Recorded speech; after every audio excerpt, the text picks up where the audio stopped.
Well, hello, I'm Chris, and this is my TJ Wrangler rock sliders installation video. Okay, so the Jeep came with these aluminum ones. There's nothing wrong with them, but the other side was bent up right here, so I had to get new ones. These are the rock sliders I went with. Now you have to drill 8 holes into the frame of your Jeep. This is a hard job. It's not for everybody. So this TJ has a boxed frame, so drilling into it like that is not a problem, and it's not going to hurt anything. So this is a company. These were $166, maybe a little bit more, shipping and everything to my house from California. So these were my number 2 choice. I wanted the rough country ones that look like this, but at $550 compared to $170, there was no way in the world I was going to go with rough country. So check these guys out. So of course it comes with all the hardware. So this kit provides you with nut certs. This is the little manual tool that you use to put it in there. I'm going to have a spin-off video, take some time and show you how to do this 100% the correct way, because it's real easy to screw these up. So aside from basic hand tools for the installation, you will need drills. Get your core to drill ready, because you're going to have to drill 16 holes into the frame.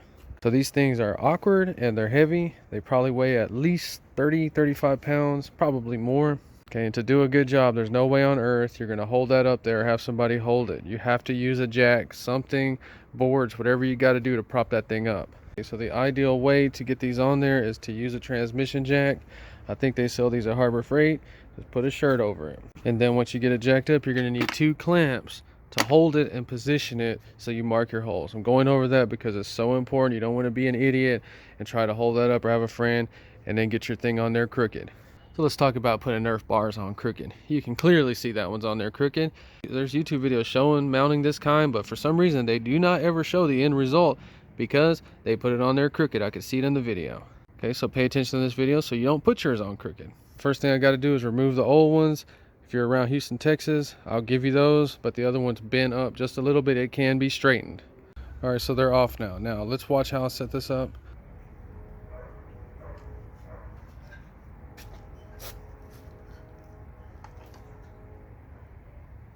You see the beauty of the transmission jack. Now, the first thing is get it adjusted left to right. You're gonna have to find some stationary point and mark, so you do the other side the same way. Okay, so towards the front, there is no stationary point. We're looking for something straight up and down where we can mark on both sides the same way. So then we come over to the back and we see we have a bracket here. We can use this line as a stationary point. So now we use that line on both sides and we're gonna put our bracket up against that line.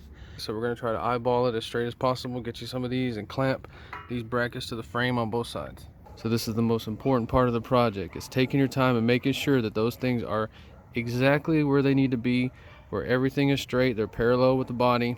You have to get that jack position just perfect, and you need to clamp those brackets to the frame 100%. They cannot be off like that, because when you tighten things down, it's going to move. So on the back, line of reference, clamp to the frame. You do not use a tape measure, you don't use a level, you eyeball this 100%, make it parallel with the lines of the vehicle. You got a bottom of the door right there, you got the rocker panel. They are perfectly parallel. Get back 20 feet, get back 100 feet. Look at them from there. Look at them from there. And then lastly, you look at them from up here. So you can see that little line, it kind of pokes out. Not a big deal, but if it bothers you, you can just space it out with some washers on the back. I'm probably just going to leave it like that. Okay, so we are 100% satisfied. We all agree that that thing is perfectly parallel with the Jeep body. Now we mark our holes. So in order to get it that straight, you see how high this bracket is. Just mark your holes. And if you are worried about getting it on there crooked, just drill 1 hole first, bolt it up, and then see what it looks like before you drill everything. That way you have time to adjust. So if you're doing a TJ, this is very important. We got this bracket right here, and you can clearly see to get these on level, we had to come over that bracket. This is not a reference point, and there's no law that says we cannot put it on there like that. This is what I came up with for mine to be level, and if you put them above that thing, your bar is going to be too close right here, just like almost every Jeep that I see. Evidently, the first person that made these, all these other companies copied them, and they copied a bad design. That's why all these are screwed up, and that's why almost all of these are too close right here. So you lift yours up above that bracket if you feel like you need to. This is where I'm drilling mine. I'll just put little washers to compensate. Everything's going to work out. So if you want that clean line, you're probably going to end up doing it like this. Mark those holes. So since I'm making a video, I'm going to practice what I preach. We're going to go ahead and drill 1 hole on each side and bolt it up, and then make sure and check it so that we don't get this thing crooked. And if it is, we can make some adjustments. Let's go ahead and do that. So we got our mark right there. Get you a good center punch. So this kit uses the nut certs and requires a 1/2 inch hole, but always drill smaller and go up to the big ones. Okay, always wear your safety glasses no matter what. So some drill bits are high speed, some are low speed. Just get some kind of lubricant on there. I'm gonna go ahead and go to 1/2 inch. Slow.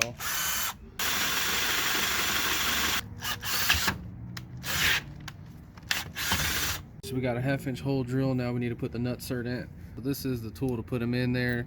Real simple. You get the nut cert, you have to thread the nut cert on and make sure that you can thread this by hand. This has to be easy. Thread it all the way in like that.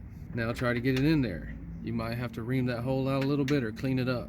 Okay, so you want a little bit of resistance, but you don't want to hammer it in against this wheel because you'll bend these threads and you will ruin everything. Everything will be a disaster. So let's ream it out just a little bit. Just taking a little reamer on low speed and we're just kind of cleaning it up a little bit. Try to tap it in. Nope. Make sure you can thread it.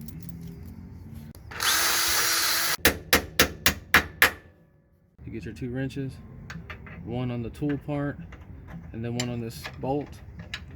Try to hold it straight. You'll feel it tighten up. Now you'll feel the torque start to increase, and when it gets about 75 or 80 pounds, you just stop and back off. Right now it feels about 40 pounds, 50. Now about 60.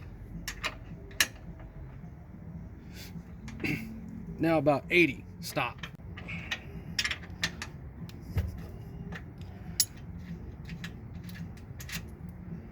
Okay, so the nut cert is installed. This thing works real great, and I'm pretty sure these are brass or some kind of alloy, and you could drill that out if you screw it up. And be careful because the kit only comes with 16. Okay, so you see how the nut cert turned out. Let's do the other side and get this thing mocked up. All right, so we got them mocked up with 2 bolts. Okay, so we bolted them up. They work out, so we can go ahead and mark all of our holes.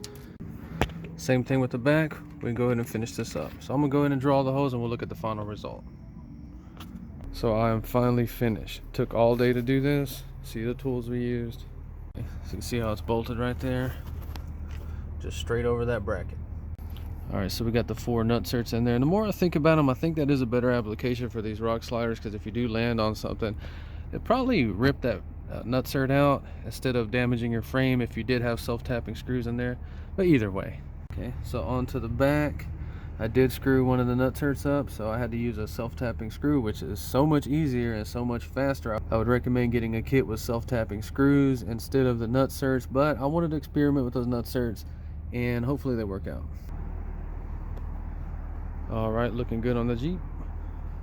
And the other side we can't see nothing, but same thing. Okay.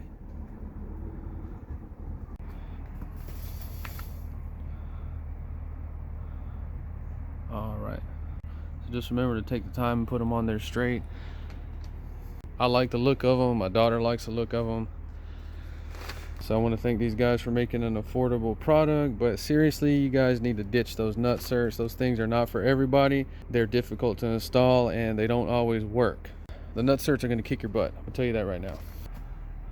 All right, well, that's it for the video. If you enjoyed, please like and subscribe. Thanks for watching.